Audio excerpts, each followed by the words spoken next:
People talk about irrigation in the sense that they want to bring water to the root zone of a crop. And basically, we see irrigation for rice cultivation.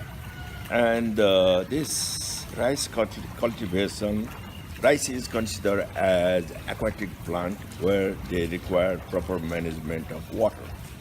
And they have to bring water from somewhere and use that water in the root zone of paddy. That is the Asian experience of irrigation development.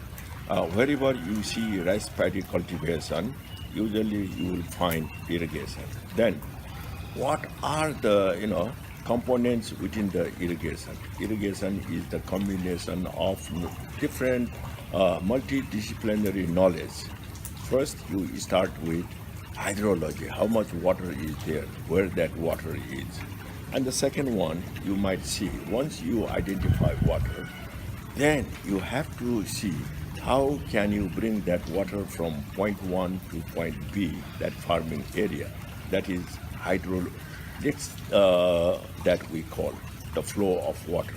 And third one is once you know you have to bring that water from one point to another point, you need to have a knowledge of civil engineering. What kind of structure you are talking about, whether concrete structure or non-concrete structure, pipe or whatever, there are so many civil engineering knowledge on that one.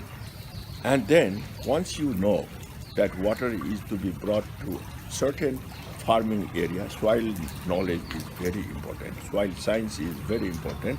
And then the characteristic of soil will determine the requirement of the quantity of water.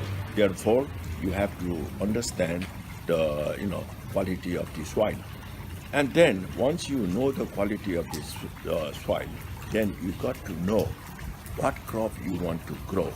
So agronomy is very important along with the knowledge of irrigation. And once all these things are combined together, you have to keep the irrigation going on.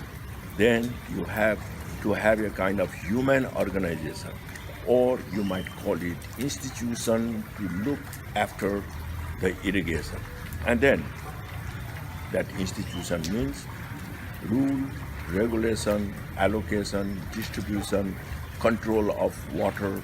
All these features come along with this institution. And finally, the products are to be brought into the market and get the good price, whereby the farmers are willing to maintain the farming, the irrigation system, and keep on continuing those kinds of things. So good irrigation means the combination of all these things: physical aspect, natural aspect, and then institutional aspect, the marketing aspect. All of them have to go together in order to make a lively and lively type of irrigation system. Thank you.